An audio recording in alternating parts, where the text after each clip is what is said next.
manusia, rahmat bagi seluruh alam, baginda Nabi Agung Muhammad SAW yang telah membawa kita dari zaman kegelapan menuju zaman terang benderang.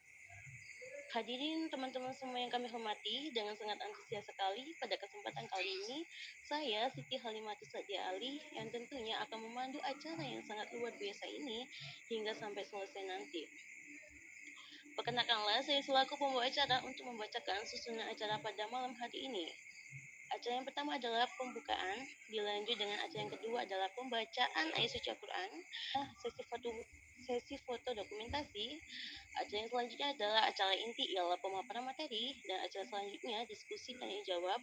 Kemudian acara selanjutnya ialah doa dan penutup. Hadirin yang berbahagia, kita sebagai insan yang beriman dan bertakwa, dan dengan harapan semoga acara pada hari ini diberikan kelancaran oleh Allah. Marilah kita buka bersama dengan bacaan Al-Basmalah. Bismillahirrahmanirrahim. Baik, untuk mengawali kajian kita malam ini, langsung saja marilah kita hayati bersama lantunan ayat suci Al-Quran yang akan dilantunkan oleh Ustaz Ion. Kepada beliau kami persilahkan. Assalamualaikum warahmatullahi wabarakatuh. Waalaikumsalam warahmatullahi wabarakatuh. Untuk sebelumnya suara saya terdengar jelas. Ya, makasih. A'udzu billahi minasy syaithanir rajim.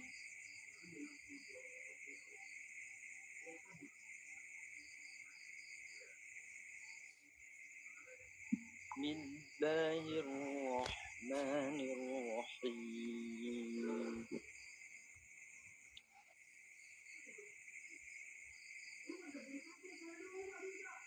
Ya ayyuhalladzina amanu udkhulu fis-silmi kaffah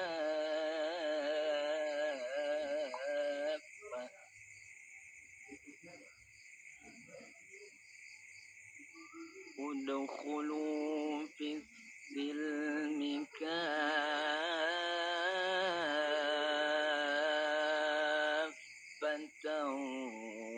wa la tattabi'u khutuwatish syaitan.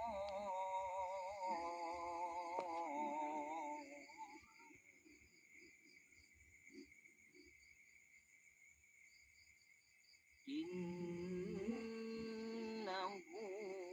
lakum aduwwun mubin.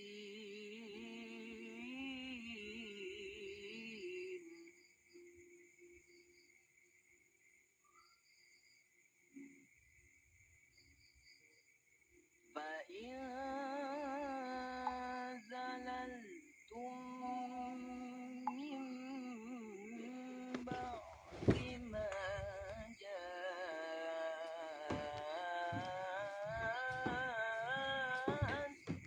جاءتكم البينات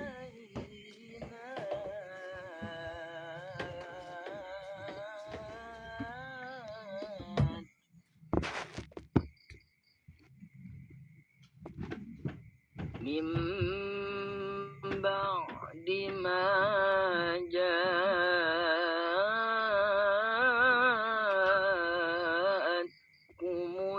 البينات فاعلموا أن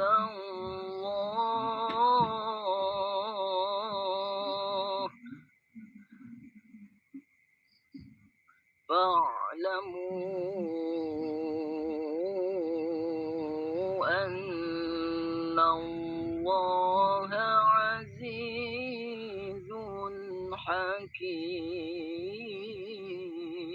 حكيم.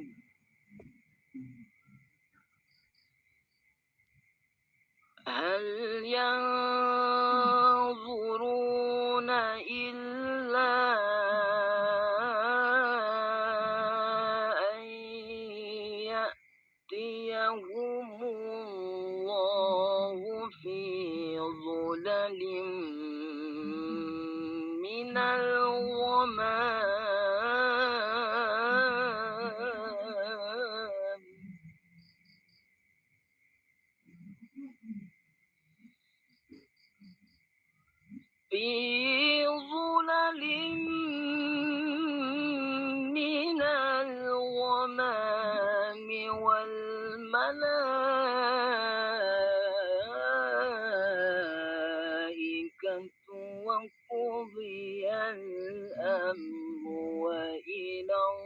الله ترجع الأمور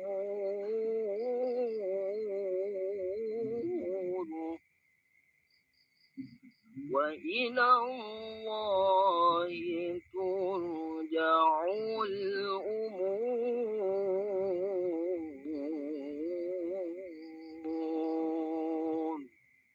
صدق الله العظيم.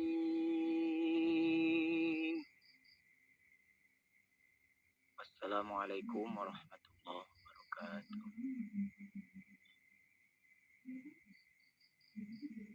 Waalaikumsalam warahmatullahi wabarakatuh. Masya Allah, tabarakallah, lantunan ayat suci Al-Quran yang sangat merdu sekali dan luar biasa. Sekali lagi terima kasih kepada Ustadz Ion. Baik, acara yang berikutnya ialah menyanyikan lagu kebangsaan Indonesia. Kami harap semua ikut bernyanyi ya teman-teman, dengan catatan mikrofonnya tetap dinonaktifkan. Baik, menyanyikan lagu Indonesia Raya, kita mulai.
Masya Allah.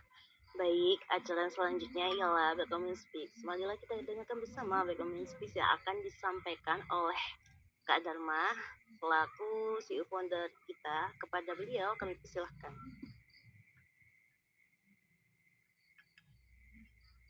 Baik, bismillahirrahmanirrahim. Saya ingin ngecek apakah suara saya terdengar dengan jelas, Kak Sadia. Jelas, Kak. Oh, ya. Terima kasih. Assalamualaikum warahmatullahi wabarakatuh. Yang sama-sama saya hormati di sini narasumber kita ya, yaitu Ustadz Fajrul Falah. Sebetulnya beliau ini adalah sahabat kita di sini di Tunis ya. Jadi sengaja kami menghadirkan beliau ini karena beliau memang lumayan expert. Berbeda dulu hingga sekarang ya kan. Bagaimana ilmu maqasid bekerja di situ nanti. Gitu ya. Ada alasan hukumnya, ada hikmah di balik hukum tersebut ya kan, dengan beberapa perkara yang akan ditampilkan. Mungkin itu saja yang dapat saya sampaikan. Saya Dharma selaku co-founder dari Ma'rifatun Academy. Ya, saya harap teman-teman stay ya, stay kehadirannya, duduk manis di balik kamera. Yang mau open cam silahkan, ya, yang mau open cam silahkan.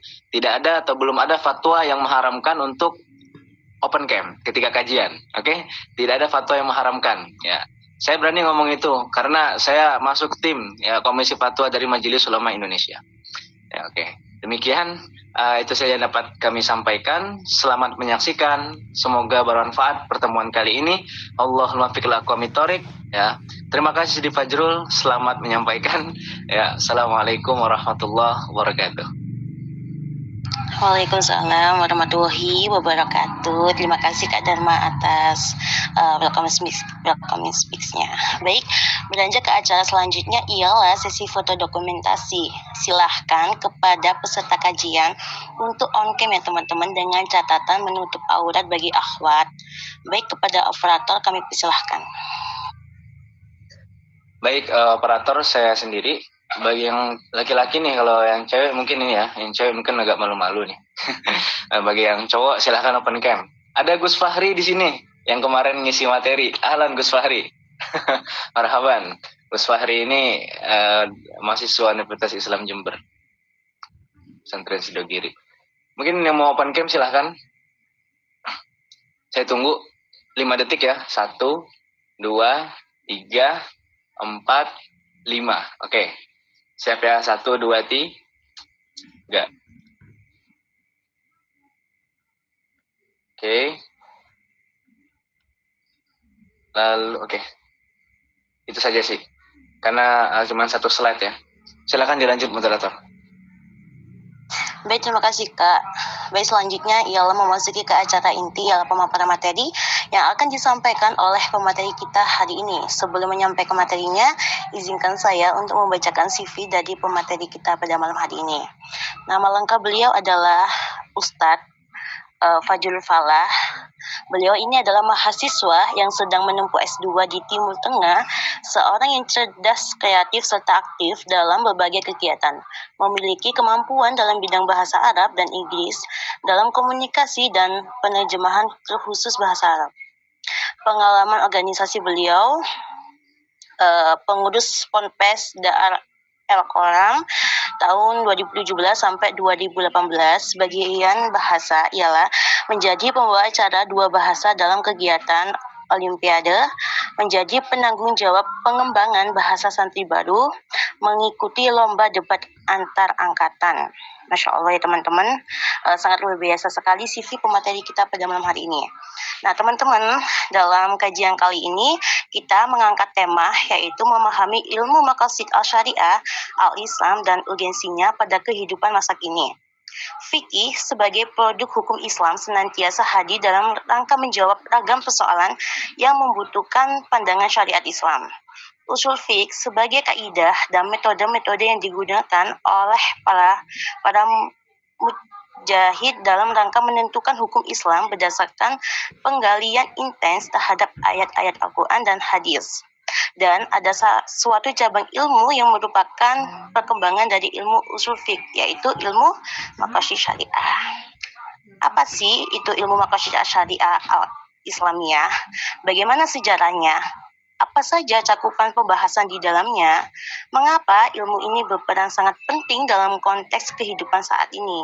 Nah, teman-teman, semuanya akan dibahas tuntas oleh pemateri kita pada malam hari ini yang sudah hadir di tengah-tengah kita. Kepada Ustadz Fajrul Falah, kami persilahkan untuk menyampaikan materinya. Iya, terima kasih banyak kepada moderator Kak Sakdiah. Benar Kak namanya? Betul Kak. Oke. Dan terima kasih juga kepada Mas Dharma Setiadi selaku co-founder Ma'rifatuna Academy ini. Selaku juga teman saya ngopi. Kita biasa memang ngopi bersama, membahas tentang keilmuan maqasid syariah, tentang perkembangan keilmuan Islam di dunia, di Timur Tengah dan lain sebagainya. Terima kasih Mas Dharma atas kesempatan ini, dan juga Mas Faris, teman saya juga di Tunisia ini. Langsung saja, seperti yang kita ketahui bahwasanya tadi moderator telah membuka dengan pembukaan yang sangat baik tentang pentingnya maqasid syariah dan bedanya maqasid syariah dan usul fiqh. Sebelumnya, saya ingin membuka teman-teman semua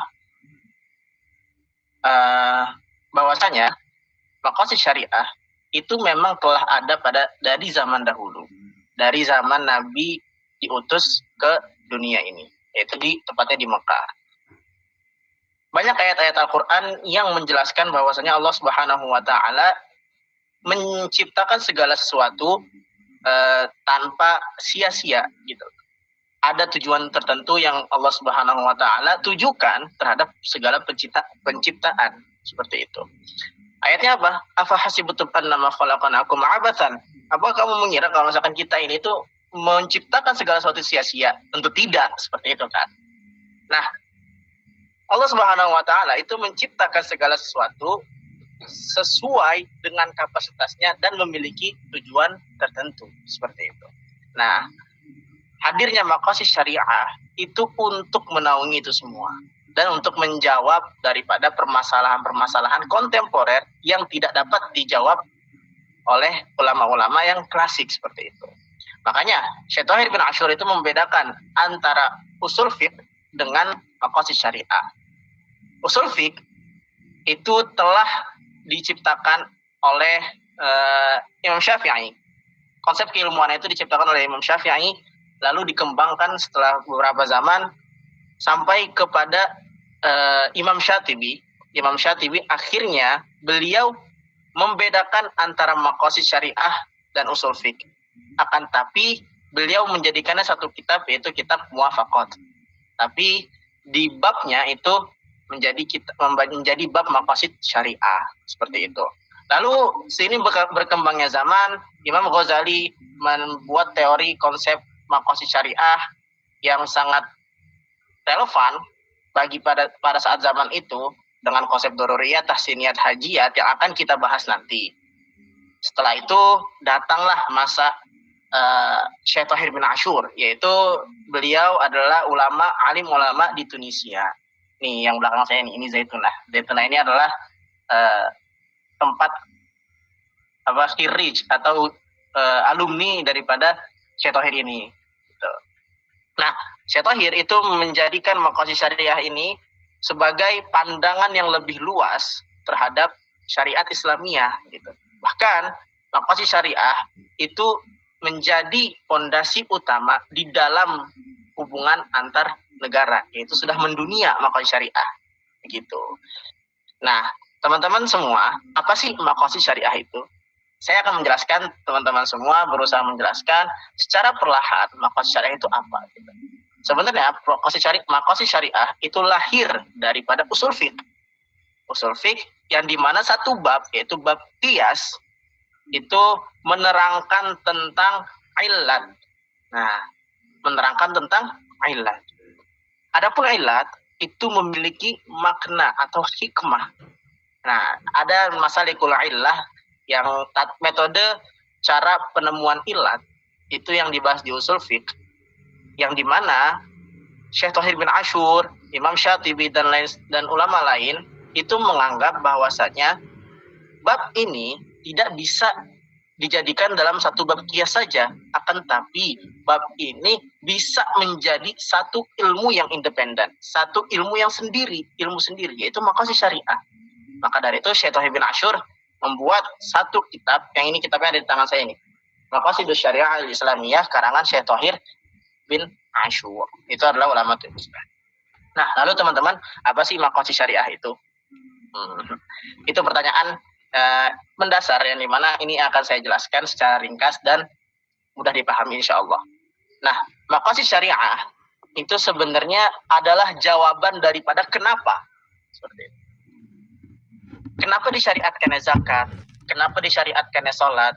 Kenapa disyariatkannya puasa? Kenapa sih di Islam ini ada namanya kesetaraan? Kenapa di Islam ini ada namanya konsep hudud atau konsep akibat atau hukuman daripada pelaku kejahatan? Nah, itu sebuah pertanyaan kenapa menjadi jawaban daripada menjadi pertanyaan daripada maqasid syariah. Kenapa? Itu jawabannya adalah maqasid syariah. Gitu. Makanya ulama-ulama maqasid syariah itu menjadikan definisi daripada maqasid syariah ini adalah nilai-nilai qiyam dan mabadi al-islamiyah dan prinsip-prinsip keislaman. Gitu. Itu adalah pengertian secara umum daripada maqasid syariah. Jadi maqasid syariah adalah nilai-nilai keislaman dan juga prinsip-prinsipnya. Gitu. Jadi segala bentuk syariat itu dikembalikan lagi kepada nilai-nilainya dan prinsip-prinsip daripada pensyariatan tersebut. Oke, begitu.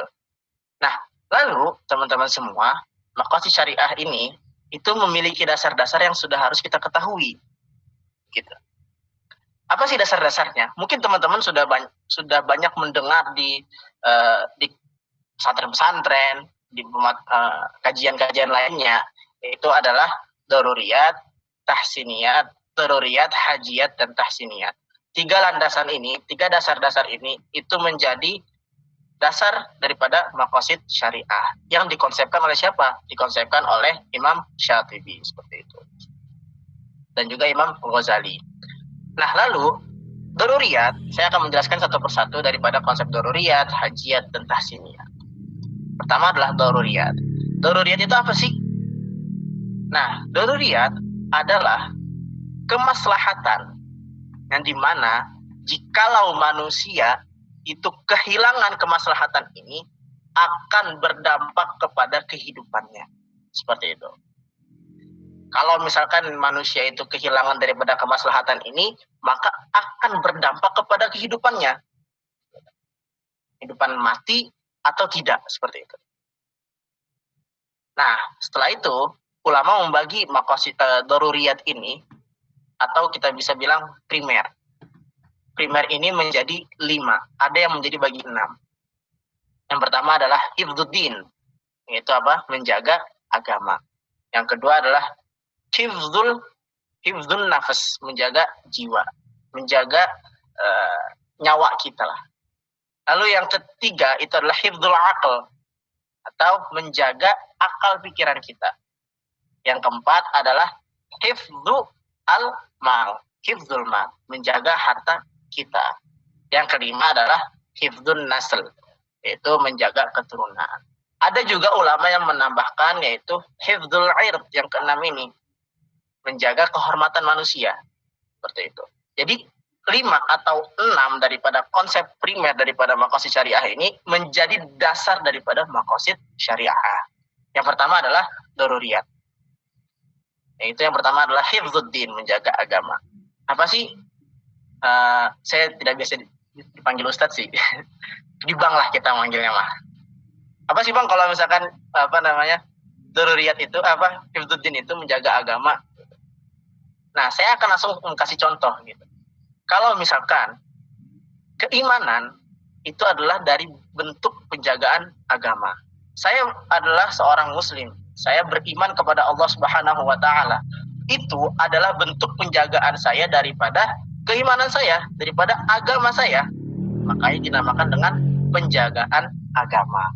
Hifdzuddin. Begitu. Ketika saya kehilangan keimanan, maka itu akan sangat berdampak kepada kehidupan saya. Ketika zaman dahulu, konsep riddah atau murtad keluar dari agama Islam, salah satu hukumnya adalah hukum dibunuh, ya kan? Ketika saya kehilangan keimanan, maka saya akan dibunuh. Makanya itu termasuk kepada daruriyat, seperti itu, atau primer. Yang kedua itu ada hifdzun nafas, menjaga jiwa. Ya memang kita ketahui bahwasanya Islam sangat menjaga jiwa daripada manusia tersebut. Islam melarang bunuh-bunuh, saling membunuh, ya kan? Kalau misalkan memang ada perselisihan, ada pembunuhan, maka Islam menganjurkan untuk berbuat mustalah itu? Perdamaian, gitu. Islam menganjurkan untuk berbuat perdamaian kalau misalkan terjadi pembunuhan. Nah, Islam itu sangat menjunjung tinggi daripada penjagaan jiwa ini. Seperti itu.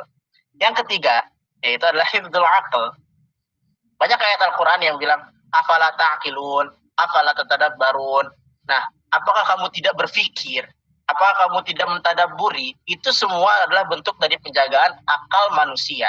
Makanya, Islam itu sangat mengagungkan orang yang menuntut ilmu. Gitu. Hal yastawil ladzina ya'lamun wal ladzina la ya'lamun. Apakah sama derajatnya orang yang menuntut ilmu dan tidak menuntut ilmu? Tentu saja beda derajatnya. Gitu. Makanya Islam itu sangat mengagungkan akal kita. Seperti itu. Contohnya apa? Pengharaman khamr, ya kan? Pengharaman khamr daripada Al-Quran secara secara jelas dijelaskan bahwasanya khamr itu adalah haram dengan alasan karena itu akan menghilangkan akal kita, akal waras kita ini akan hilang. Nah makanya Islam sangat menjaga akal kita seperti itu. Itu yang ketiga daripada premier ini atau daruriyat. Nah yang keempat itu adalah hifdzuddin, hifdzun nafas, hifdzul akal, hifdzul mal. Itu menjaga harta. Setelah jelas kalau misalkan kita itu selalu digaungkan untuk tidak mencuri. Ya kan, bahwasanya juga Islam memberikan hukuman terhadap pencurian, itu potong tangan. Makanya Islam itu sangat menjaga harta daripada manusia, harta daripada orang-orang Islam. Seperti itu. Nah, yang kelima itu adalah hifdzu an-nasl, itu menjaga keturunan. Islam, saya akan memberi contoh bahwasanya Islam itu mengharamkan zina. Kenapa sih zina itu diharamkan? Pertama, zina itu perbuatan fahish, perbuatan yang sangat buruk. Yang kedua, itu akan mempengaruhi kepada keturunannya, nasabnya tidak jelas, begitu. Yang ketiga, sangat diharamkan zina itu untuk menjaga kesehatan juga. Itu masuk kepada hifdzun nafas. Banyak kasus-kasus zaman sekarang yang dimana hasil daripada zina itu mengakibatkan kepada penyakit HIV, penyakit AIDS. Nah, itu adalah bentuk penjagaan daripada hifdzun nafas dan hifdzun nasl, seperti itu. Penjagaan jiwa, penjagaan kesehatan, dan juga penjagaan keturunan. Nah, yang keenam, itu adalah hifdzul ird. Itu menjaga kehormatan manusia. Siapa sih di dunia ini yang ingin diinjak-injak, gitu loh. Makanya Islam itu sangat menjaga kehormatan manusia. Misalkan saya itu memiliki derajat sebagai manusia, ya kan, dan saya memang seperti itu. Saya adalah laki-laki dan saya manusia, gitu. Dan teman saya itu adalah sesama manusia. Itu kita harus menjaga kehormatannya. Tidak hanya sama manusia, sama hewan. Hewan pun juga kita harus menjaga kehormatannya. Misalkan kita melihat hewan kucing itu berlarian di depan kita, maka kita tidak boleh membunuh hewan tersebut. Kita tidak boleh menendang hewan tersebut. Kita tidak boleh melempar hewan tersebut. Kita tidak boleh membiarkan hewan tersebut kelaparan. Itu adalah bentuk penjagaan Islam terhadap kehormatan. Entah itu kehormatan semua makhluk, manusia, tumbuhan, dan lain-lain sebagai hewan. Nah, keenam ini itu merupakan bagian daripada daruriyat atau primer, seperti itu. Nah, kita masuk yang kedua daripada konsep dasar-dasar maqasid syariah, yaitu adalah hajiyat. Apa sih hajiyat itu, Bang? Hajiyat itu adalah merupakan suatu konsep maqasid syariah yang dimana ketika kemaslahatan tersebut tidak sampai kepada derajat yang primer. Makanya saya mengartikan hajiyat ini semi primer. Tidak sampai kepada primer. Contohnya apa sih, Bang? Contohnya adalah syarat-syarat sholat, kadar waktu sholat, terus habis itu tata cara sholat. Nah, tata cara puasa, tata cara yang lain-lainnya itu merupakan hifdzuddin atau penjagaan agama dalam konsep hajiyat. Yang kalau misalkan kita tidak melaksanakan itu, tidak berakibat kepada jiwa kita, mati atau tidak, seperti itu. Itu adalah konsep hajiyat. Adapun tahsiniyat itu merupakan hanya pembagus dari segi bahasa saja, pembagus itu. Sekunder lah kalau misalkan saya bahasakan kepada Indonesia. Sekunder. Seperti apa? Contohnya seperti makan dengan tangan kanan. Itu adalah kebutuhan kita dan itu merupakan akhlak daripada Islam, gitu. Terus Islam mengajarkan juga untuk kita berjalan memasuki kamar mandi dengan kaki kiri. Itu adalah bentuk daripada tahsiniyat, seperti itu, dan lain sebagainya merupakan akhlak. Makanya tahsiniyat ini tidak sangat jauh derajatnya kepada daruriyat. Kalau misalkan kita tidak melakukan itu, tidak apa-apa juga daripada kualitas fisik kita, seperti itu. Nah, 3 dasar ini itulah yang menjadi dasar dari landasan maqasid syariah, seperti itu. Ada daruriyat yang itu menjadi dibagi menjadi 6. Terus itu ada hajiyat, ada tahsiniyat. Nah, 3 dasar ini itu menjadi metode dasar-dasar hukum, dasar-dasar maqasid syariah.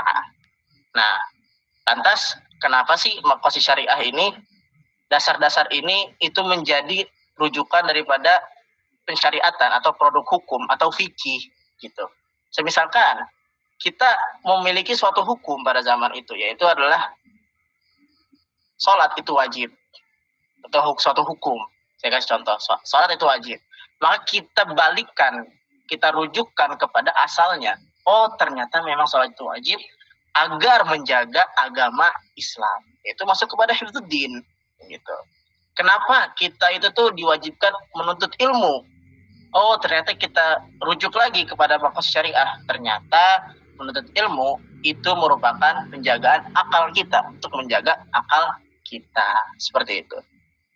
Nah, teman-teman semua, setelah teman-teman mengetahui konsep klasik ini, teori klasik daripada hifdzuddin dan lain-lain sebagainya, daruriyat, hajiyat, tahsiniyat, itu dikembangkan lagi oleh Syekh Thohir bin Ashur. Nah, dikritik ulama-ulama klasik ini, dikritik oleh Jasir Auda terutama. Jasir Auda menuliskan dalam bukunya itu, teori-teori ini, bahwa teori-teori klasik itu hanya bertitik fokus terhadap konsep pensyariatan agama saja, seperti sholat, puasa, terus potong tangan, hukuman bunuh gitu. Itu hanya dilihat dari sisi syariat saja. Akan tapi kita harus melihat lebih luas lagi, yaitu kita harus melihat ke kancah dunia. Apakah hukum potong tangan ini berlaku di dunia atau tidak? Nah, itulah yang dikritik oleh Jasir Auda. Makanya teori klasik ini itu hanya bertitik fokus terhadap pensyariatan agama saja. Nah, akhirnya dikembangkanlah oleh Syekh Thohir bin Ashur bahwasanya syariat ini tidak hanya bertitik fokus pada agama saja, agama Islam saja, akan tapi dia sudah bisa untuk menjadi kaca pandangan daripada dunia ini. Jadi ketika Syekh Thohir membuat buku ini, Maqasidus Syariah Al-Islamiyah, dengan konsep modern, ulama-ulama daripada Prancis, Amerika, dan lain sebagainya melihat menjadi gambaran ini nih, Maqasid Syariah. Karena kenapa? Karena beliau mengembangkan teori klasik tersebut. Seperti apa? Hifdzuddin, menjaga agama, menjadi hurriyatul i'tiqad, menjadi kebebasan beragama. Karena kenapa? Kita balikan lagi kata Syekh Thohir untuk kepada asal daripada Al-Quran, yaitu apa? La ikraha fiddin. Tidak ada paksaan dalam beragama. Begitu. Tidak ada paksaan dalam beragama, itu sangat diterima oleh kalangan umum masyarakat daripada dunia ini. Seperti itu. Tidak hanya Islam saja. Kristen, Yahudi, Nasrani, itu sangat menjunjung tinggi daripada kebebasan beragama. Terus yang kedua, hifdzu an nasl. Hifdzun nasl atau hifdzun nafas dulu. Hifdzun nafas, menjaga jiwa. Itu kalimat ini tidak ada perubahan. Akan tapi Syekh Thohir bin Ashur itu merubah daripada hifdzun nafas atau menjaga jiwa kepada menjaga kehormatan manusia, menjaga hak-hak manusia. Nah, itulah yang dikonsepkan oleh Syekh Thohir bin Ashur, menjaga hak-hak manusia akan lebih diterima daripada kalangan masyarakat umum, seluruh masyarakat, tanpa mengecualikan agama apapun itu. Nah, hifdzul aql itu biasanya dicontohkan oleh para ulama terdahulu hanya sebatas menjaga akal daripada hal-hal yang memabukkan. Akan tapi tidak hanya sampai situ. Jasir Auda menyebutkan dalam bukunya, ini jauh menjadi lebih jauh, kita harus memandang hifdzul akal ini, menjaga akal itu lebih jauh daripada pengharaman khamar saja. Seperti menuntut ilmu, gitu. Safar, rihlah, atau kita berpergian untuk menuntut ilmu, itu untuk menjaga akal kita. Makanya Jasir Auda bilang hifdzul akal ini kita bisa ganti dengan isya'atut tafkir al-ilmi, mengisi pemikiran kita dengan keilmuan. Seperti itu. Dikembangkan lagi teorinya. Nah, lalu hifdzun nasl. kalau Syekh Tauhid bin Ashur itu mengganti hifdzun nasl tersebut untuk menjaga keturunan kepada hifdzul usroh, menjaga rukun keluarga, tatanan rumah tangga. Menjaga tatanan rumah tangga itu lebih penting. Karena kenapa? Ketika tatanan keluarga ini nih sudah diatur, sudah terdisiplinkan, maka itu akan akan berdampak kepada suami istri memiliki hubungan yang baik dan menjalin hubungan yang baik. Makanya beliau mengeneralkan daripada kalimat hifdzun nasl kepada hifdzul usrah, menjaga tatanan keluarga. Nah, itulah teori daripada maqasid syariah, pengembangan teori maqasid syariah. Lalu kenapa sih maqasid syariah itu sangat digaungkan pada zaman sekarang gitu loh. Nah, maqasid syariah itu sangat digaungkan karena banyak permasalahan-permasalahan kontemporer yang tidak bisa dijawab oleh konsep klasik seperti usul fiqh. Itu adalah konsep produk klasik. Nah, makanya maqasid syariah itu datang sebagai menjawab permasalahan kontemporer ini dengan merujuk kepada asal daripada syariat tersebut.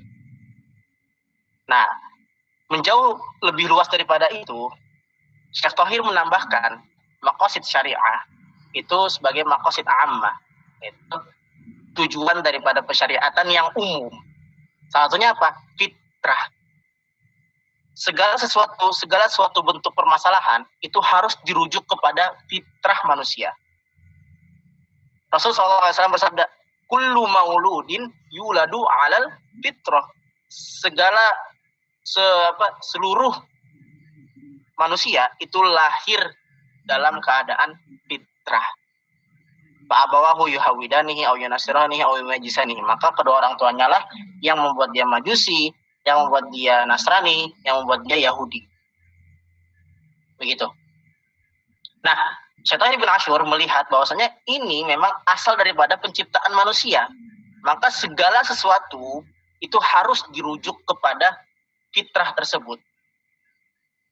Nah, min awsafil fitrah, di antara wasfun atau gambaran-gambaran fitrah ini, Syekh Tauhid bin Ashur menjelaskannya di dalam kitab Ushul Nizam al-Ijtimai itu menjadi 4. Yang pertama adalah keadilan. Yang kedua adalah kesetaraan. Yang keempat adalah al-hurriyah wal musawat. Yang keempat adalah kebebasan. Seperti itu.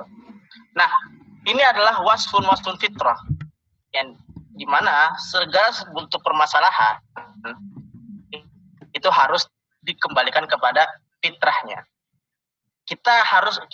Saya akan memberikan contoh sekarang atau waqiahnya pada masa sekarang ini, gimana sih implementasi atau praktek daripada konsep tersebut. Nah, saya kasih contoh dari segi politik. Aspek politik itu sangat mengedepankan apa? Keadilan. Aspek politik itu sangat mengedepankan apa? Kesetaraan, tanpa melihat gender. Perempuan dan laki-laki itu setara pada aspek politik nih. Saya kasih contoh. Nah, lalu pada aspek sosial, jual beli. Tidak ada larangan jual beli harus laki-laki sama laki-laki.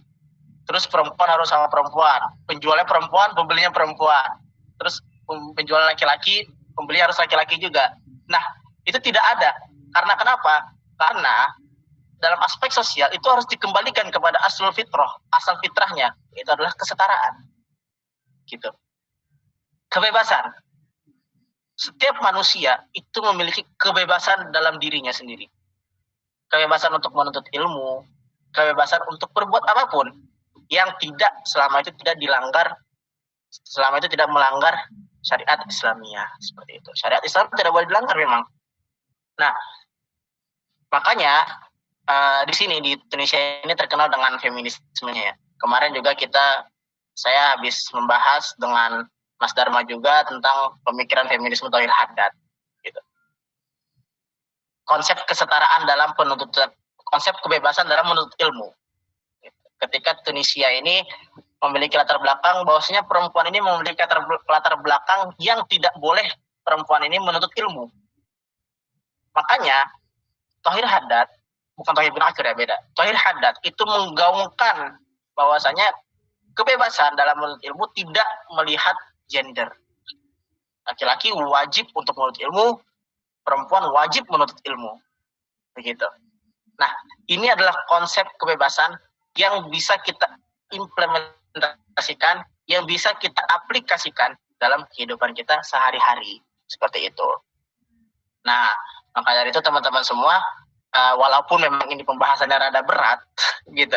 Memang benar tadi kata Mas Dharma, Makosid Syariah itu dibahas di perguruan tinggi atau universitas karena memang pembahasannya sangat berat dan sangat rinci seperti itu.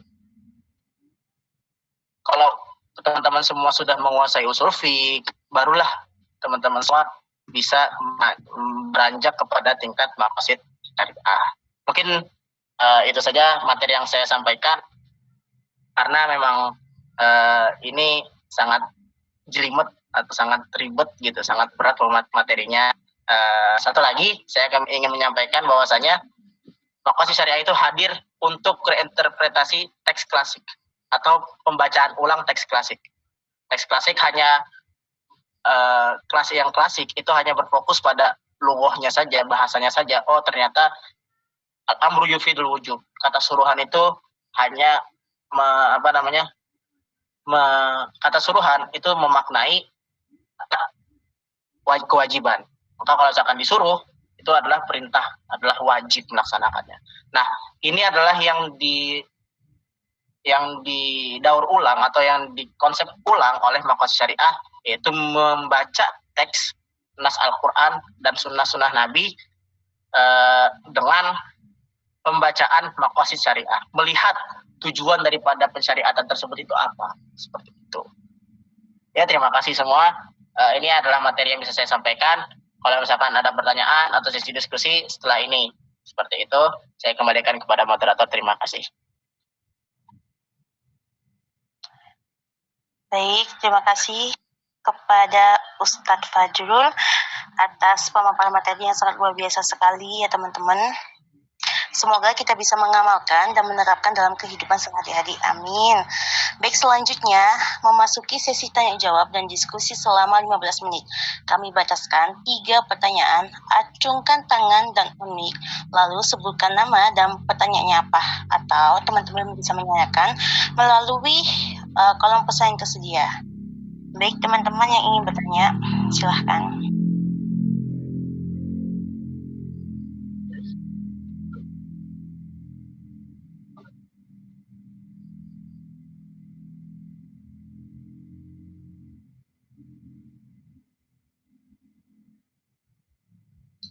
Izin ya kepada moderator, mungkin saya mengawali aja Sidi Fajrul, karena teman-teman biasanya akan bertanya, kalau biasa saya mengawali. Oke. Gitu. Aman Mas Dharma. Jadi saya Emang biasanya Mas Dharma ini selalu mengawali dalam pertanyaan. Setiap kali saya mengisi seminar pasti Mas Dharma ya dia. Nanti gantian lah, kita di Tanwir Mas Fajrul hadir dan mengawali pertanyaan. Insya Allah.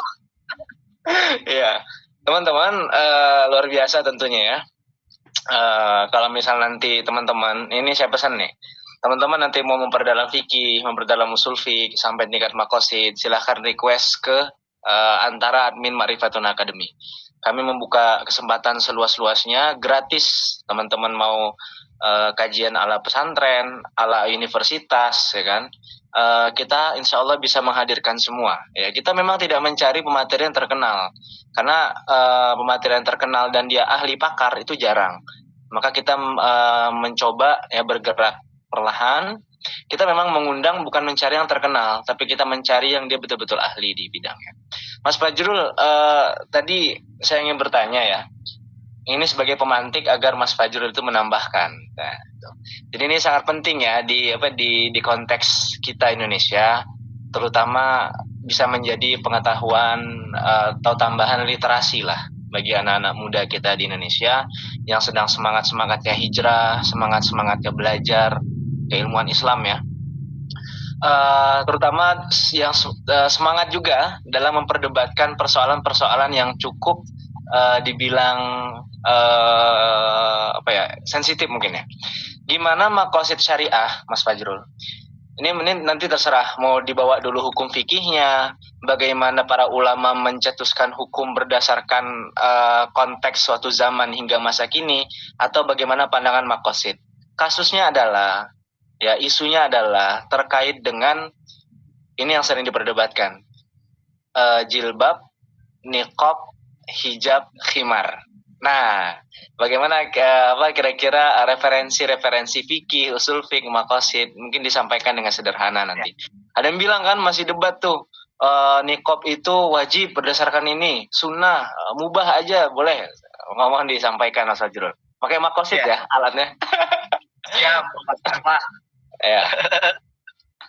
Ya, terima kasih teman-teman semua. Terima kasih Mas Dharma telah menanyakan suatu hal yang sangat lumayan berat seperti itu. Memang pembahasan ini tidak ada habis-habisnya dari dulu sampai sekarang, bahkan walaupun Quraish Shihab sudah membuat kitab itu wanita muslimah, itu masih saja diperdebatkan juga. Setelah itu banyaklah perdebatan tentang jilbab dan hijab dan niqab ini seperti itu. Bahkan kemarin terakhir juga saya diskusi sama Mas Dharma ini tentang masalah hijab, niqab dan jilbab seperti itu. Ya, saya akan menjawab dari sisi maqasidinya. Pertama, jilbab, kita harus membedakan makna jilbab dan khimar seperti itu.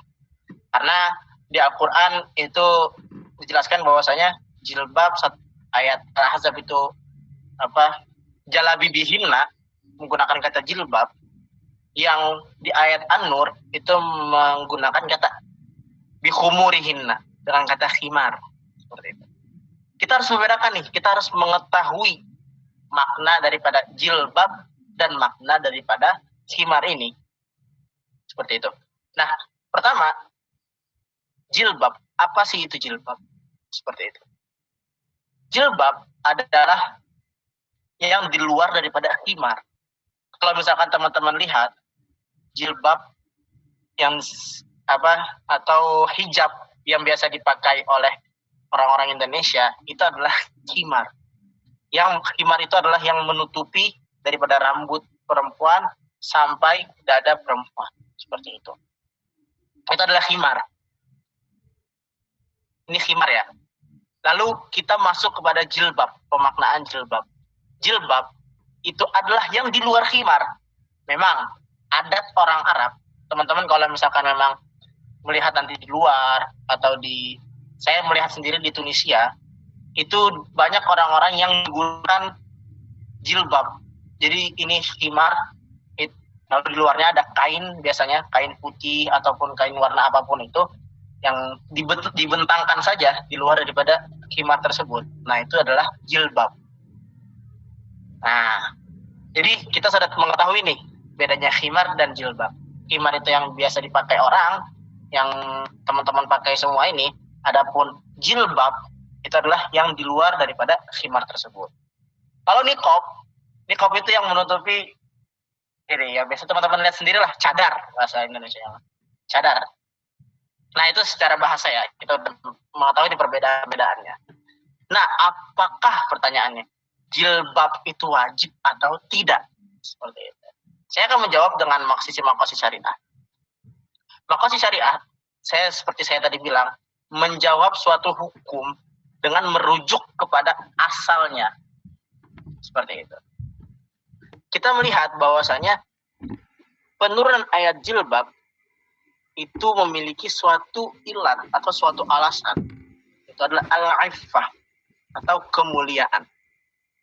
Gitu. Memang Syekh Thahir menukil bahwasanya jilbab itu adalah suatu adat. Ini jilbab ya, saya akan terangkan jilbab.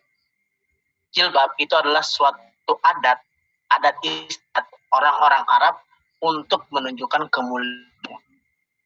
Seperti itu. Nah, makanya di penjelasannya itu jilbab untuk membedakan antara orang yang merdeka dan juga orang yang budak. Nah, karena itu memiliki kehormatan tersendiri bagi orang-orang yang merdeka ketika menggunakan jilbab. Seperti itu. Makanya itu merupakan adat istiadat orang Arab dalam menggunakan jilbab. Seperti itu. Nah, adat istiadat itu berbeda antar negara, antar daerah pun juga berbeda. Kita orang Kalimantan dengan orang Sumatera pasti beda kan adat istiadatnya. Seperti itu. Begitu pula orang Arab dan orang-orang yang lainnya, negara-negara lain. Kita memiliki kemuliaan dengan apa? Gitu. Kalau orang-orang Arab itu memiliki kemuliaan dengan kehormatannya dengan menggunakan jilbab. Nah, adat istiadat ini ketika sudah beda adat istiadatnya dengan negara lain atau dengan daerah lain, maka adat istiadat yang di Arab tadi tidak wajib dihukumi seperti adat istiadat di Indonesia. Misalkan, jadi adat Indonesia tidak wajib mengikuti adat daripada orang Arab. Jadi kita harus membedakan mana adat, mana syariat. Nah, begitu. Nah, baru masuk ke khimar. Khimar itu adalah wajib bagi seluruh masyarakat muslimat, gitu loh. Nisaul Mukminin kata Al-Quran kan begitu. Nah, Syaikhul Ibn Ashur menjelaskan bahwasanya menafsirkan di kitab Tahrir wa Tanwirnya dia, khimar di sini adalah yang menutup rambut, leher sampai dada. Nah, ini wajib bagi seluruh orang muslim. Tidak hanya wajib bagi Ummul Mukminin atau istri-istri Nabi. Tidak hanya wajib bagi istri-istri Nabi, tapi orang-orang yang setelahnya itu harus wajib menggunakan khimar. Begitu. Nah, makanya kita sudah membedakan nih antara jilbab dan khimar. Jilbab adalah urf atau adat istiadat, khimar adalah wajib yang digunakan, dikenakan oleh para perempuan. Adapun niqab dari si maqasidinya, memang niqab itu adalah adat istiadat orang Arab tentunya. Orang Arab memang menggunakan niqab seperti itu. Nah, seperti yang masalah jilbab tadi. Ini adalah adat istiadat orang Arab. Ketika kita tidak menggunakan niqab juga, ya tidak apa-apa. Makanya jumhur ulama, seluruh ulama di dunia ini memfatwakan bahwasannya niqab atau cadar itu tidak wajib. Seperti itu. Melihat dari apa? Konteks adat istiadatnya. Seperti itu. Terima kasih. Mungkin itu yang bisa saya jawab.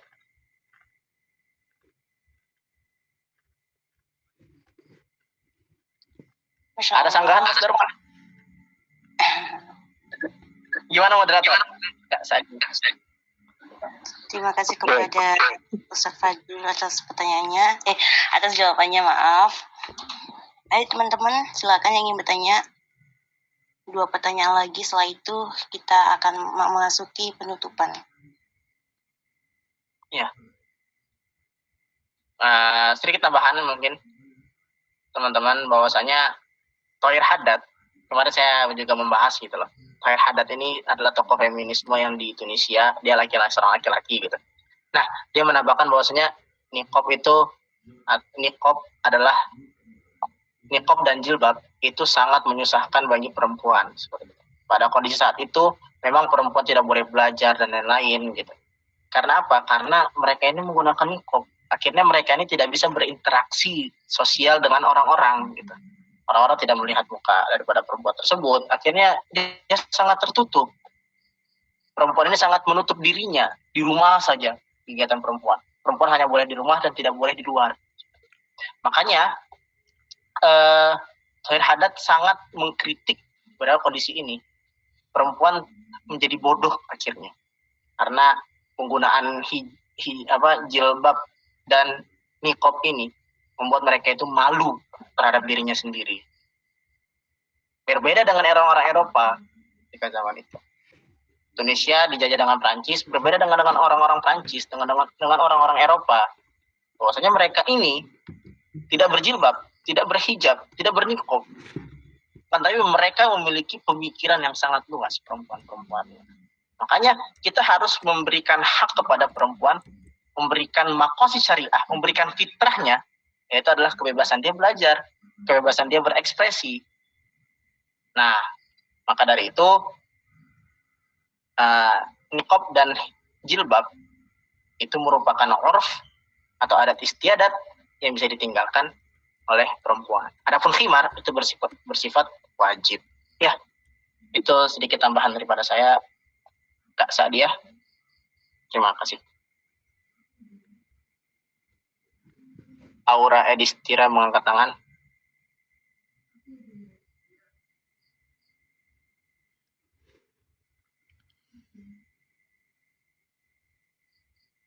Gimana ini ngechatnya? Ini. Dari Kak, ini ada pertanyaan Ustaz Fajri dari Kak Aura Ejistira. Assalamualaikum Ustaz, Anda izin bertanya. Saudara saya pernah bilang, emang harus ya orang Islam terlalu rapat untuk menutup aurat. Baik, kepada Ustadz kami persilahkan. Ya, terima kasih.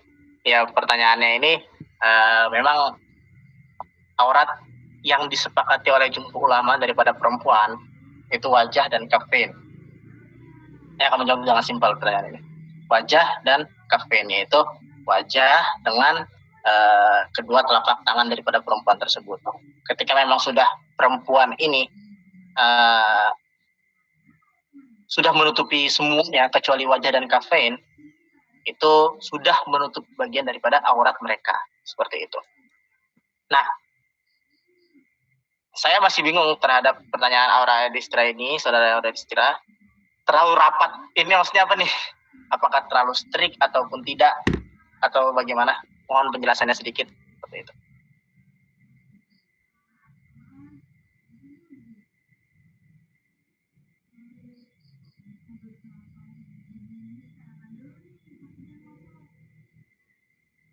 Tapi yang saya tangkap daripada pertanyaan saudara itu bagaimana saya menjelaskan? Seperti memakai kaos kaki, cadar. Oh, yang tadi saya jelaskan seperti itu. Ini balik lagi kepada asal daripada hukum tersebut. Kaki perempuan ini, saya maaf ya, saya angkat kaki ya. Betis sampai kaki itu menurut mazhab satu mazhab, saya lupa mazhab Hanafi atau Hambali, soalnya sama-sama hak gitu loh, saya lupa antara dua itu. Hanafi, San. Hanafi ya? Iya, Hanafi itu tidak wajib, itu merupakan bukan aurat perempuan nih kaki, lengan juga nih, itu bukan merupakan aurat perempuan karena perempuan itu kan memasak begitu kan, banyak nih kegiatan perempuan memasak, ketika memang menutup daripada kaki dan tangan mereka itu akan menyusahkan, dan tidak ada nas sharih yang menjelaskan bahwasanya perempuan ini wajib menutupi lengan ini begitu. Menurut satu mazhab itu bisa perempuan ini lengan dan juga kakinya sampai betis ini itu tidak merupakan aurat, seperti itu. Nah, makanya Islam mana sih, tapi menurut mazhab Syafi'i itu cadar adalah wajib, seperti itu. Mazhab Syafi'i ya, ulama-ulama Yaman, guru saya pun Syekh Ali Bafadol itu bilang kalau misalkan mazhab Syafi'i itu cadar adalah wajib, seperti itu. Nah, akan tetapi kita harus membuka lebar daripada kacamata kita terhadap dunia keislaman. Pada zaman sekarang, ketika wanita itu bercadar, ataupun wanita itu menutup seluruh badannya gitu dengan pakaian-pakaian yang ibaratnya syar'i gitu lah. Kalau bahasa sekarangnya ya, bahasa orang-orang Indo kan syar'i banget gitu. Nah, memang rata-rata itu menyusahkan daripada kegiatan perempuan. Sedangkan hak daripada perempuan itu memiliki kebebasan. Seperti itu. Makanya saya tadi menjawab cadar, khimar, dan jilbab dengan teori maqasid syariah. Seperti itu.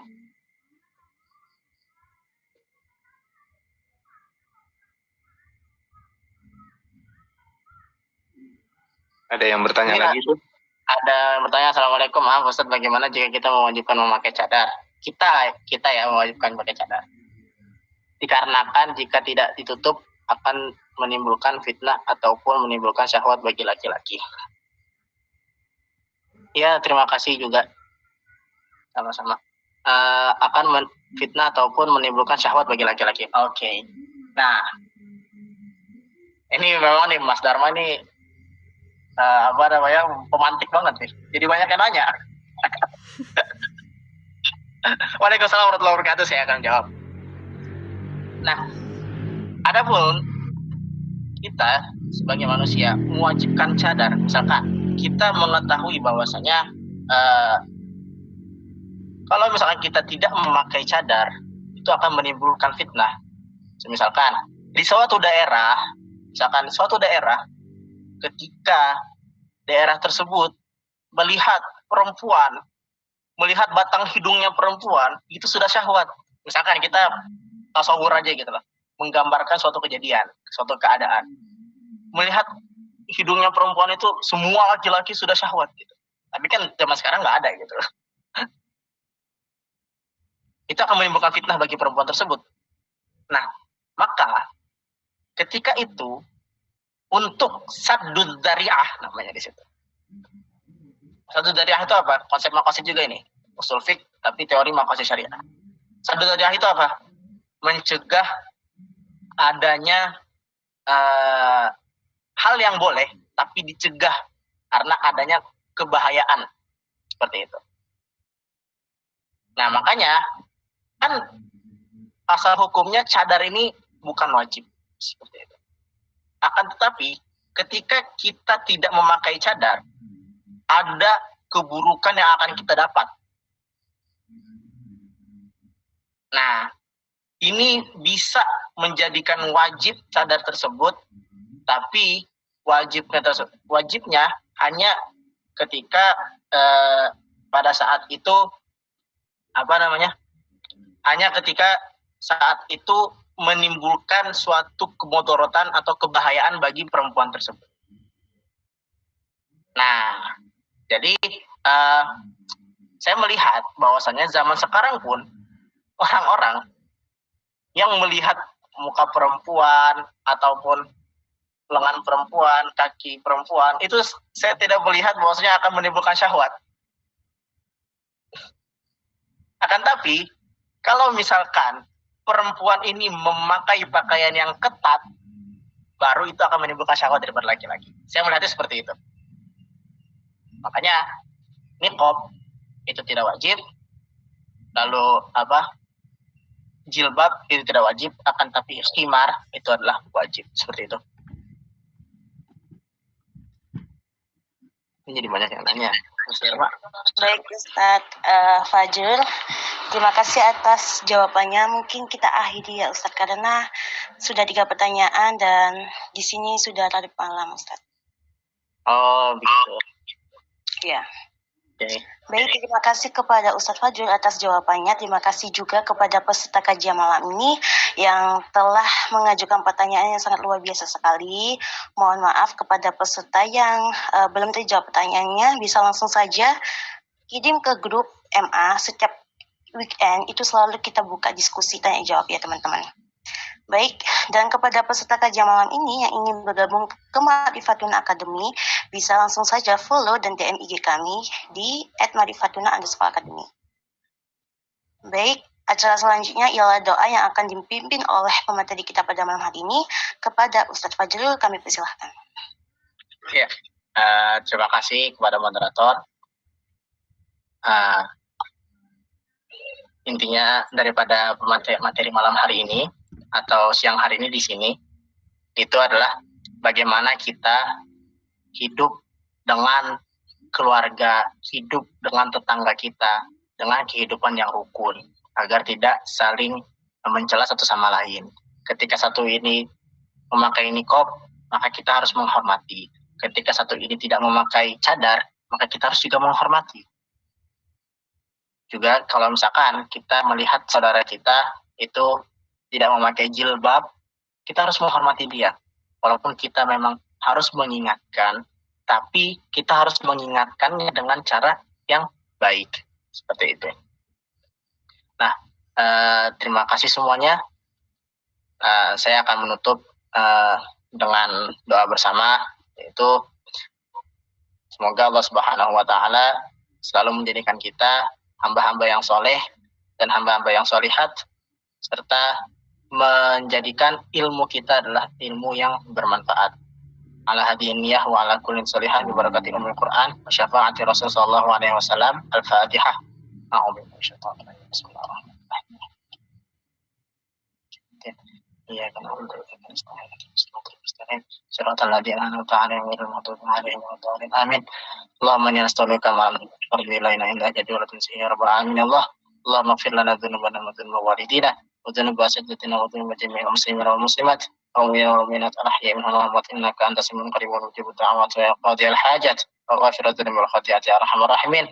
Rabbana atina fid dunya hasanah wa fil akhirati hasanah wa qina adzaban nar wa qina adzaban nar wa qina adzaban nar. Sallallahu subhana rabbika rabbil izzati amma yasifun wa salamun alal mursalin walhamdulillahi alamin. Alhamdulillahirrahmanirrahim. Baik, dengan pembacaan doa tersebut berakhir juga acara kita pada malam hari ini.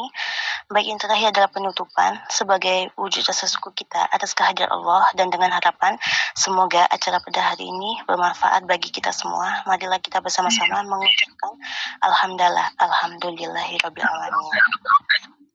Usai sudah acara kita pada malam hari ini, saya selaku pembawa acara memohon maaf atas segala kekurangan dan terima kasih atas segala perhatian. Sampai jumpa kembali di kajian Ma'rifatun Akademi selanjutnya. Wassalamualaikum warahmatullahi wabarakatuh. Waalaikumsalam warahmatullahi wabarakatuh. Thank you, Mas Fajrul.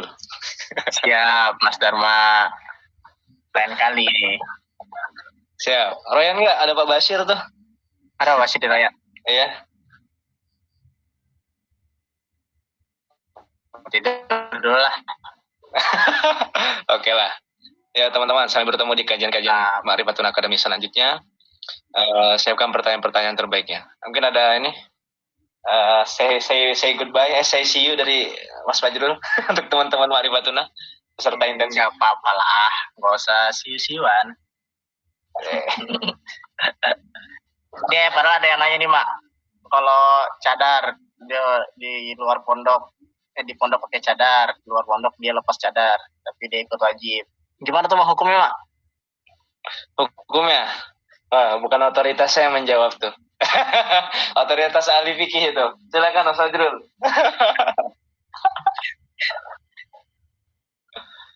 Iya, kalau misalkan wajib, sebenarnya tidak ada yang bisa mengikuti wajib gitu ini gitu lah. Ketika kita memang berkeyakinan bahwasanya cadar itu adalah ada asal hukumnya, memang cadar itu bukanlah suatu hal yang wajib, ya memang tidak ada wajib gitu loh. Maka ketika dia melepas cadar tidak ada dosa yang tidak dapat gitu, karena memang pada asal hukumnya tidak wajib seperti itu. Maka kita harus merujuk kepada asalnya. Dan ini juga sih kadang orang kan lupa tahdidul mustalah ya. Jadi istilah wajib itu lupa gitu, apa istilah mubah itu apa kan. Iya. Konsekuensinya apa gitu kan. Dan iya, kadang orang nggak tahu hukum asal, jadi langsung memperdebatkan sesuatu. benar. Ya kalau misalkan memang kalau memang dia adalah wajib dan dia kalau wajib itu mustalahnya adalah mendapatkan dosa ketika dia meninggalkannya, maka tidak ada ayat atau hadis apapun itu yang bilang kalau misalkan cadar itu adalah akan mendapatkan dosa gitulah. Makanya tidak ada hukum, tidak menjadi cadar ini wajib. Assalamualaikum warahmatullahi wabarakatuh. Ustaz dia bertanyakan, suara mendayu-dayu, suara wanita itu apakah haram atau tidak? Gitu loh. Berdosa atau tidak? Suara wanita, ini saya akan menjawab dengan konsep fikih klasik. Menurut saya, untuk hal suara, konsep fikih klasik itu sudah menjadi patokan saya lah. Teman-teman kalau misalkan ngaji daripada Syarah Safinatun Najah itu, menjelaskan bahwasanya suara yang dianggap aurat daripada perempuan itu adalah suara desahan perempuan. Gitu. Karena suara desahan perempuan ini akan menimbulkan syahwat daripada laki-laki. Adapun yang mendayu-dayu, seperti penyanyi ataupun apapun itu, yang mendayu-dayu suaranya, itu bukanlah bagian dari aurat. Hanya kalau misalkan memang dia suara itu menimbulkan syahwat, seperti mendesah, itu dia dihukumi sebagai haram. Dan ketika dia mendesah, maka dia akan berdosa, seperti itu. Berarti Makanya suara penyanyi gitu. Kalau pakai konsep fikih klasik, fikih zaman dahulu, enggak masalah. ya sudah terjawab. Iya, Makanya terjawab. Tidak perlu ada kajian ulang. Nah, Iya. orang yang kalau misalkan memang perempuan itu tidak boleh bersuara, malah itu menutupi hak daripada perempuan. Ya, betul. Karena memang perempuan dan laki-laki itu tidak ada perbedaan dalam kasta sosial. Memang Allah Subhanahu wa taala membedakan antara laki-laki dan perempuan. Akan tetapi Allah Subhanahu wa taala tidak membedakan laki-laki dan perempuan dalam kasta sosial. Siap, pejuang feminisme. Bang, pegiat feminisme, pejuang keadilan gender. Bukan, kita bukan pejuang feminisme, tapi kita memberikan suatu kebenaran. Ya, memberikan suatu kebenaran, bukan mencari pembenaran ya. Ya sih. Apa organisasi makhluk syariah dalam menetapkan hukum khususnya pada bidang muamalah? Memang makhluk syariah ini sangat dikembangkan gitu oleh para ulama dari segi ibadah, dari segi muamalat. Bahkan dari segi muamalat, urgensinya apa sih? Saya bisa menjawab dengan makhluk syariah itu hadir sangat penting khususnya bagi bidang muamalah. Karena saya akan mengutip perkataan Jasir Auda. Jasir Auda itu dalam suatu muhadharahnya dia membedakan antara ibadah dan muamalah. Adapun ibadah yang bersifat ta'abbudi, segala hukum dari Allah, seperti sholat, tata cara sholat, puasa, tata cara puasa, itu merupakan hablum minallah. Kaitan kita dengan Allah Subhanahu wa taala, Tuhan kita. Makanya kalau misalnya kita mencari hukum baru, itu kita tidak boleh. Kadang memang orang-orang ini menggunakan makhluk syariah untuk mencari hukum-hukum baru gitu. Itu tidak boleh sebenarnya kalau misalkan dalam ta'abbudi atau dalam hal-hal ranah-ranah ibadah. Adapun ranah muamalah, itu makhluk syariah sangat dipentingkan dalam hal itu. Karena kenapa? Karena muamalah itu akan terus berbeda dalam perkembangan zaman. Berbeda dengan ibadah.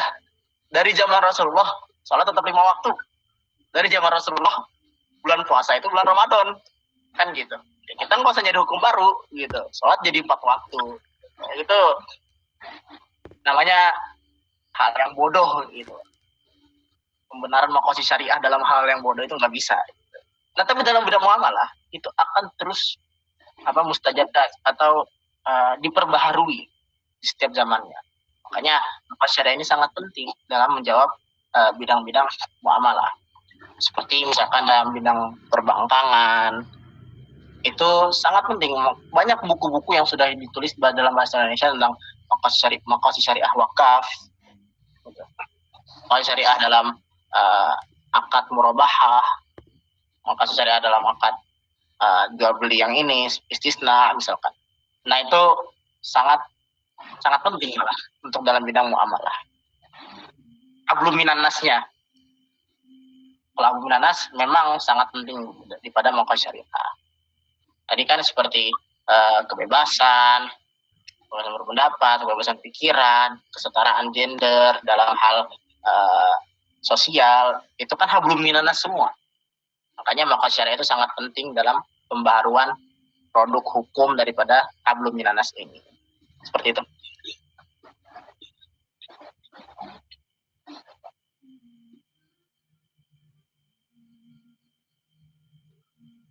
Mantap Dharma. Kayak ini kemarin tesisnya Bang Rahmat ya. Maqasid Iya. syariah akad ijarah al-muntahiyah bitamlik. Jadi ijarah yang diperbarui kan. Iya. Ada sedikit penambahan di situ. Kita nyewa sesuatu di akhir masa sewa, barang itu bisa menjadi milik kita dengan adanya penambahan akad. Ada maqasidnya di situ. Ini sangat penting banget gitu. Karena pada zaman dahulu nggak ada gitu. Iya benar. Ya begitulah teman-teman semua. Ada pertanyaan lagi teman-teman? Mereka juga ini Jrul, sebetulnya ya, teman-teman kita ini kan ada dari grup The Power of Hijrah juga, ada dari grup hijrah dan dakwah macam-macam. Yang pembimbing mereka tuh 1-2 orang lah. Ada dari ini juga Yaman ngambil. Nah itu, jadi Yaman dan Tunis itu sangat tersambung, gitu.